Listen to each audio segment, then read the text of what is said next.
그래서 피아제는 이 인지구조의 발달이 어떤 식으로 이루어지는가에 대해서 단계를 나누었어요. 첫 번째 단계가 감각 운동 단계예요. 감각 운동 단계는 sensory motor stage라고 해가지고 센스와 모터, 여러분 센스는 감각이죠. 오감이라고 말하는. 그리고 모터는 움직임이에요. 그러니까 결국은 움직이고 우리가 느끼는 것에 의해서 도식이 형성되고 그 도식을 활용해서 우리가 세계를 이해한다고 그랬으니까 감각적인 경험에 의해서 또는 신체 운동적인 경험에 의해서 세계를 이해하는구나 그렇게 생각하시면 되겠어요. 왜 아이들이 그렇게 무엇이든 새로운 것을 보면 입에 넣으려고 하고 무엇이든 움직이는 것을 보면 만져보려고 하고 그런 것들이 결국은 이 감각 운동 도식을 가지고 있어서 그런 거라고 볼 수 있고 이 시기의 대표적인 발달 과제라고 할까요? 발달의 특성이 대상 영속성을 획득한다 이렇게 돼 있어요. 어떤 발달 과업을 할 수 있는 것을 그 과제를 할 수 있으면 그 것에 관련된 발달의 특징을 획득한다고 보는데 대상 영속성을 획득하는 단계가 이 감각 운동기 후반으로 가면 이루어집니다. 약간 차이는 있지만 6개월쯤 된 아동에게 글쎄요 6개월 전에 공을 알 수 있는 연령이 있죠. 원령이 그 원령대의 아이들이 공을 가지고 놀다가 공이 없어지면 공을 찾으려고 해요. 그런데 눈앞에서 공을 천으로 덮으면 이 감각 운동기의 아이들 중에서도 대상 영수성이 획득되지 않은 아이들은 눈앞에서 공을 천으로 덮으면 공이 없어졌다고 생각하죠. 그래서 대상 영속성이 있느냐 없느냐 이것을 획득했느냐 아니냐에 따라서 그렇게 대상을 바라보는 어떤 특성이 다릅니다. 대상을 바라보는 특성이라고 하는 것은 이것이 내 눈앞에 보이지 않아도 그것은 사라지지 않고 영속적으로 존재한다라는 감각이죠. 그 감각이 없는 거예요. 아주 어린 원령의 영아에게는. 그런데 조금 나이가 들면 조금이라도 한 1년 6개월 정도 되는 그렇죠. 1년 6개월 정도 되면은 완벽하게 대상 영속성을 획득하게 되면 눈앞에서 공을 숨기면 그 공이 어디 있는지 알고 또는 그 공이 눈앞에서 사라졌지 안 보이는 것이지 그것이 없어진 것은 아니다라고 판단을 할 수 있습니다. 두 번째 단계는 전조작기. 이 조작이라는 것은 무엇을 조작할 수 있냐면 인지 구조가 어느 정도의 조작이 가능하냐 이런 것들로 이해하면 되겠어요. 이 조작이 일어나야 그 조작을 통해서 우리가 세상을 이해할 수 있고 그 조작 활동이야말로 이 도식 활동이라고 할 수 있고 정신적인 활동이라고 할 수 있는데 그 조작이 일어나기 전이다. 그래서 조작이 일어나기 전이기 때문에 도식이 형성이 되지만 완전치 않고 그래서 아주 되게 부분적으로만 인지구조를 사용할 수 있어요. 인지구조가 여기는 있다기보다는 아무래도 감각과 신체 운동에 국한되어 있는데 여기서는 이제 인지구조를 쓰려고 하는 시기이지만 그것이 아직 미흡한 시기라고 볼 수 있어요. 언어를 발달시키게 되기 때문에 2살 이후면 언어가 폭발적으로 말을 많이 하게 되는 거죠. 3살, 4살 이렇게. 그렇기 때문에 상징적인 사고를 할 수 있습니다. 언어라는 것이 우리가 어떤 물건을 상징할 수 있다는 걸 알게 되는 거예요. 그래서 엄마라는 것을 내가 보는 저 엄마가 엄마구나라는 것을 알게 되는 것이 이 시기이기 때문에 굉장히 신비한 거죠. 그래서 어떤 물체가 대상이 언어로는 어떤 말로 표상된다라는 것이 이것이 가능하기 때문에 우리가 어떤 상징적이라는 사고를 할 수 있다는 거예요. 결국은 내 눈앞에 있는 공이 이것을 공이라고 한다라는 것을 알게 되면 공을 말하는 순간 이것을 떠올릴 수 있죠.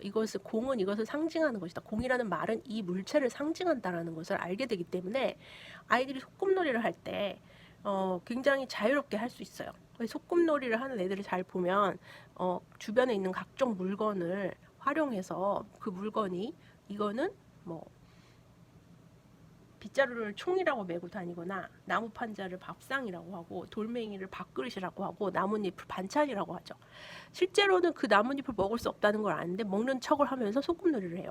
또는 인형놀이를 하면서 얘는 아빠야, 얘는 엄마야, 우리 같이 뭐 가족이야 이렇게 실제가 아닌 것을 상징하는 것을 가능하게 하는 것이 어떻게 우리가 상징이라는 것이 상당히 복잡한 거라는 거 이제 하면 알 수가 있죠. 실제 그것이 아닌데 그것을 상징한다라는 그런 조작이 가능한 거예요. 그것은 언어 기술의 발달로 인한 거죠. 이것을 공이라고 하는구나. 공이라고 말할 때는 이것을 상징하는구나. 이 관계를 알 수 있어야 그 상징놀이, 소꿉놀이를 할 수 있는 거예요. 그죠? 나무 판자가 밥상이라고 할 수 있는 거는 그건 진짜 밥상이 아닌 걸 알지만 밥상처럼 할 수 있다라는 거는 이것은 밥상을 상징한다. 라고 나무 판자가 밥상을 상징한다라고 얘가 머릿속에서 그 관계를 인정하는 거죠. 그렇기 때문에 그게 가능하기 때문에 굉장히 신비한 과정이라고 할 수 있어요. 물활론적 사고라는 거는 책에 나왔다시피 무엇이든지 사물이 생명이 있다고 생각하는 경우에요. 뚱뚱한 사람이 의자에 앉으면 의자가 아파한다고 생각하거나 책상을 때리면 책상이 아파한다고 생각한다거나 뭐 이런 거죠.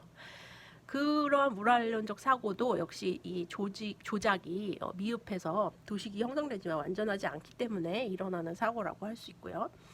자기중심성이 있기 때문에 이 중심화를 아직 획득하지 못해요. 그러니까 중심화가 돼 있어서 변형과 가역적 사고를 획득하지 못해. 이 중심화라는 것이 이 자기 중심성과 유사한 면이 있는데 결국은 자기 중심성이나 중심화나 이 중심이라는 말이 들어가서 우리가 약간 비슷하다고 생각할 수도 있고 약간의 차이는 뭐냐면 자기 중심성은 결국은 자기의 관점으로 모든 사물을 파악하려고 하는 거예요. 자기의 관점으로 사물을 파악한다라는 것이 핵심이에요. 목장에서 왜 젖소를 기르는지 물으면 2살 된 아이는 그러니까 내가 젖소를 볼 수 있지 라고 대답하고 4살 된 아이는 데리고 놀려고 그래요 라고 답할 수 있다. 이것이 여러분이 이 8쪽 아래에 자기중심성을 설명한 거라서 약간 이 예시가 이해하기는 힘들게 되는데 그러니까 내가 젖소를 볼 수 있지 라고 대답한 게 왜 자기중심성이냐. 목장이 그렇죠. 목장을 상상해 보세요, 여러분. 목장에서 왜 젖소를 기르는지 물으면 이것이 이 상황이 설명이 좀 미흡해서 그런데 상황이 목장에 가서 저기 젖소가 있네 막 이러면서 아빠가 왜 젖소를 기를까라고 물어보는 그 상황을 생각해야 돼요. 그러면 2살 된 아이는 지금 뭘 하고 있어요? 자기는 지금 젖소를 보고 있는 거예요. 그러니까라고 내지는 because라고 그러니까라고 얘기했지만 결국 because I see cows 막 이렇게 얘기를 했을 거예요. 그러니까 내가 젖소를 볼게. 그러니까라고 얘기했지만 그 답은 젖소를 왜 키우는가의 답이 전혀 아니죠. 그러니까 자기 멋대로 대답하는구나, 자기 중심성이구나 그렇게 생각하면 안 됩니다. 이 자기 중심성은 여러분이 이기적이라고 생각하는 자기 중심적인 생각, 이기적인 생각 이렇게 생각할 수 있는데 이기적이 아니에요. 이기적으로 생각해서 아빠가 말하는데 나 혼자만 생각해서 그러니까 내가 젖소를 볼 수 있지 이렇게 말하는구나 이렇게 이해하면 안 돼요. 그것이 아니라 내가 젖소를 볼 수 있지라고 I see cows라고 얘기하는 거는 나는 젖소를 보고 있다라는 얘기. 그 뭐예요? 나의 관점에서 얘기를 하는 거죠. 내 관점을 아빠가 이해한다고 생각하는 거예요. 아빠가 이해한다고 생각하는 것이 그러니까 내가 이해하는 것과 똑같다고 생각하는 거죠. 4살 된 아이는 데리고 놀려고 그래요 라고 얘기를 하는 거는 아빠의 답이 무엇을 원하는지를 알고 있고 아빠의 입장에서 왜 물어봤는지를 생각하는 거라고 볼 수 있어요. 그래서 4살 된 아이는 데리고 놀려고 그래. 또 하나의 이 예시가 자 이제 목장에 가서 직접 같이 소를 보는 장면이 아니라 아빠가 전화를 한다고 생각해 보세요. 아빠가 전화를 해서 이제 이 친구가 엄마랑 같이 어디 시장을 간다고 봅시다. 엄마랑 같이 시장을 가려고 해서 아빠가 전화해서 지금 누구야 뭐 해? 라고 물어보면 엄마랑 시장 가려고 라고 하면 그럼 우리 누구 뭐 입고 가? 라고 물어보는 경우가 있죠. 뭐 입고 가? 추운데 뭐 입고 갈 거야? 이렇게 물어보면 아이가 뭐라고 얘기하냐면 이거라고 얘기를 할 수 있어. 전화해야 되고 이거라고 말하는 이유가 뭘까요? 내가 지금 보고 있는 내 이 옷을 입는 거야. 이 옷을 입고 간다라고 말하는 거죠. 2살 된 아이는 그렇게 말할 수 있어도 4살 된 아이는 이거라고 말하는 순간 전화에 대고서 말하면 아빠는 그 이거가 뭔지 안 보이는 거죠. 아빠가 뭔지 안 본다는 것을 이해한다는 것은 자기중심적으로 생각하는 것이 아니라 아빠의 관점에서 생각을 하는 거죠. 그래서 이 자기중심성의 획득이 굉장히 이 전조작기와 그 다음에 구체적 조작기를 나누는 중요한 발달 과업이기도 합니다. 그래서 자기중심성을 탈피를 했느냐 안 했느냐 이것이 이 조작에 큰 영향을 미치기 때문에 이 자기중심성이라는 것을 이기적이라는 성격적인 특성이랑 오해하지 말았으면 좋겠어요. 중심화라는 것은 결국은 한 측면에만, 그러니까 여기는 자기 중심적으로서 자기 측면이라고 생각하는데, 중심화는 물체의 어떤 특성이에요. 그 특성의 한 측면에만 centralization, 여기 책에는 centration, centering이라고 했거든요. 한 측면에만 초점을 두고 다른 면은 무시해버린다. 분명하게 지각되는 한 측면에만 초점을 둔다라고 하는 거예요. 이것을 통해서 우리가 얘는 변형이나 가역적인 사고, 변형적 사고, 가역적 사고가 안 된다는 것을 알 수 있는데, 예를 들고 보면은 훨씬 쉬울 수 있어요. 똑같은 양의 물을 같은 용기에 넣고 물어보면 물의 양이 같다고 얘기를 하고요. 그 다음에 한쪽 컵의 물을 조금 더 넓은, 그죠? 넓으면서 높이가 낮은 데다가 옮겨 담은 거죠. 넓으면서 높이가 낮은데, 지금 요 크기로 생각하시면 돼요. 요 크기로 생각해도 이거 지금 크게 그려서 그런데, 요와 요 용기라고 생각하시면 돼요. 요 용기에다가 옮기면 지금 이젠 달라요라고 얘기를 하는 거죠. 한쪽 컵의 물을 여기로 옮겨 담았다는 것은 지금 보존이 된다, 또는 이 모양이 이렇게 변형이 됐다, 또는 이것을 다시 이쪽으로 옮기면, 이 용기에 옮기면 변형, 가역적으로 사고, 그러니까 즉 이것을 다시 역으로 바꾸면 원래대로 돌아간다는 사고를 할 수 없고, 지금 이것이 왜 달라요? 라고 얘기를 하냐면, 물어보면 왜 다르다고 생각해? 그러면 얘는 이것은 넓잖아요. 그렇게 얘기해요. 넓잖아요. 어느 것이 많다고 생각하면 애에 따라서 다른데, 이게 많다고 생각하니 그러면 이제 달라요. 어떻게 달라? 이게 많아요. 이게 왜 많아? 이게 넓어요. 이렇게 얘기를 한단 말이에요. 또는 이거로 얘기하는 애는 이제 달라요. 어떻게 달라? 이게 더 많아요. 그러면 이게 왜 많아? 그럼 이게 높아요. 이렇게 얘기해요. 그러면 넓이면 넓이, 높이면 높이, 이것을 하나의 측면에 중심화를 했기 때문에 이런 답이 나오는 겁니다. 그래서 우리가 생각할 때 중심화라는 것은 결국은 분명하게 지각되는, 넓이면 넓이, 높이면 높이, 이렇게 한 측면에만 중점적으로 생각을 하고, 그것이 변형적일 수 있다, 그것이 가역적일 수 있다라는 사고를 하지 못하는 것으로 이해할 수 있겠어요. 이것들이 결국은 중심화가 탈피를 해서 탈중심화라고도 하는데, 그리고 변형적이고 가역적인 사고를 할 수 있으면 이제는 그 구체적인 대상에 대해서 논리적으로 사고할 수 있는 조작이 분명하게 드러나는 시기라고 할 수 있어요. 그런데 그 조작이 분명하게 드러나는 대상은 구체적인 사물에 대한 겁니다. 결국은 이러한 과제를 다 할 수 있는데, 자기 중심에서 탈피하고 중심화를 벗어날 수 있는데, 결국 그것은 구체적인 대상에 대해서만 할 수가 있는 거예요. 서열화나 분류도 가능하다는 거예요. 그러니까 순서대로 여러 가지 물체를 키 큰 순서대로 늘어나봐. 그러면 이렇게 늘어놓을 수 있고, 삼각형끼리 모아봐, 빨간색끼리 모아봐. 그런 것도 다 할 수 있어요. 분류나 서열화가 이전에는 할 수 없다가. 그런데 여기서 중요한 것은 논리적인 사고가 구체적인 사물에 대해서만 가능하다는 거예요. 여러분 다른 이제 교과 관련 과목을 듣게 되면 이 시기의 아동, 그러니까 초등학교 저학년들 또는 중학년까지라도 이 피아제의 구체적 조작기를 고려하면 왜 구체적인 사물로 물체를 사용한 그 교과의 실물 교과를 중시를 하는지 알 수가 있는데, 실제 물체를 사용하면 아이들이 이런 사고를 얼마든지 할 수 있다라는 얘기죠. 이것이 다음 단계에 이 언어라든지 아니면 가설 연역적 사고가 가기 전이기 때문에, 이런 논리적 사고는 구체적인 자료, 결국 말하면 팩트예요. 팩트. 우리가 사물이라고 하는 거는 팩트라고, 우리가 사는 사물, 실물 같은 거는 팩트에 기초한 거죠. 그것이 팩트냐 아니다. 팩트의 해석은 생각하지 말고 여러분 일단 팩트를 생각하세요. 그것이 팩추얼하냐, 실제로 가능한 것들에 대해서는 팩추얼하다고 그러죠. 팩추얼한 것은 논리적인 사고를 할 수 있어요. 예를 들면 3단 논법이거든요. 이거 망치로 유리를 때리면 유리는 깨진다. 이건 참이죠. 원래 우리의 팩추얼한 거예요. 팩추얼한 상태. 영수는 망치로 유리를 때렸다.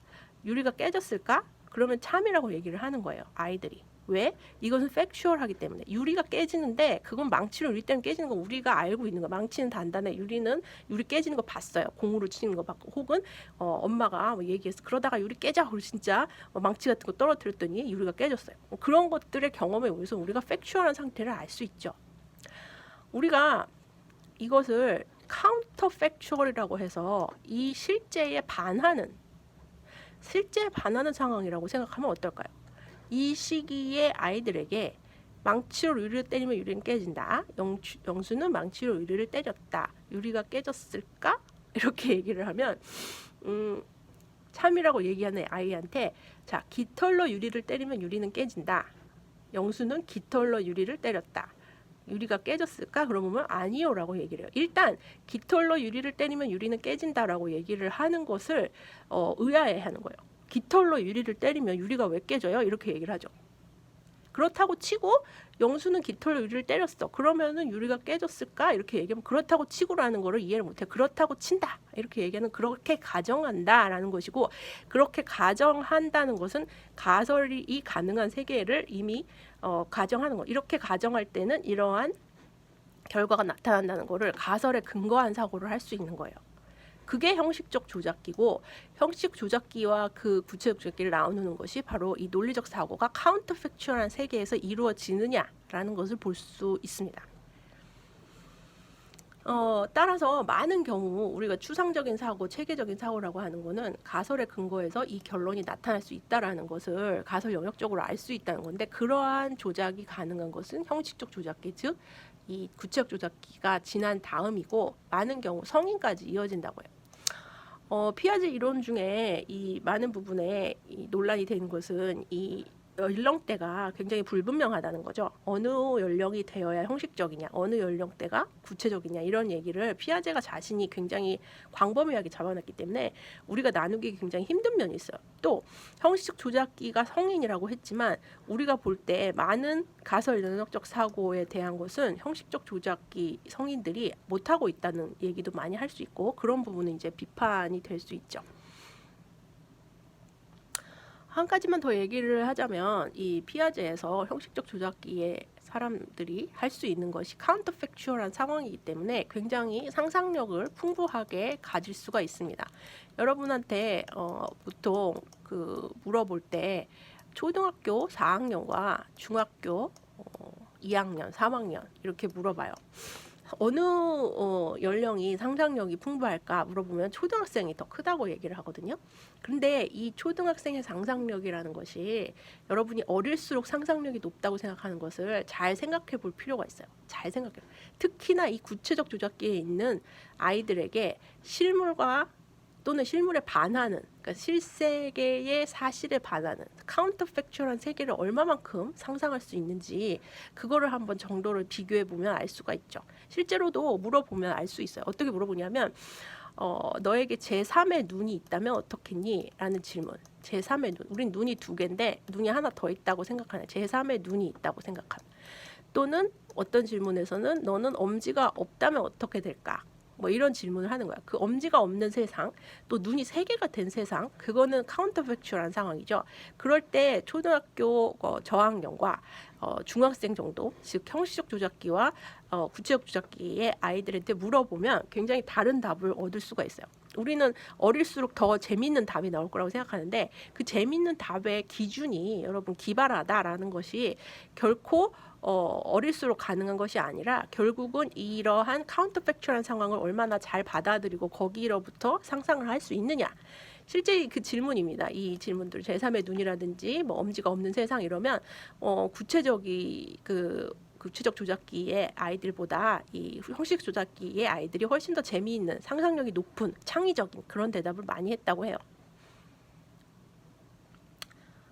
자, 두 번째로 비고투키의 사회문화적 인지이론을 배우겠습니다. 이 사회문화적 인지이론도 구성주의의 한 이론인데, 그 구성할 때의 구성이 결국은 이 구성 자체가 개인 내의 구성이 아니라 개인 간의 상호작용에 의한 구성이라고 했기 때문에 구성주의에서도 사회적 구성주의라고 얘기를 하고요.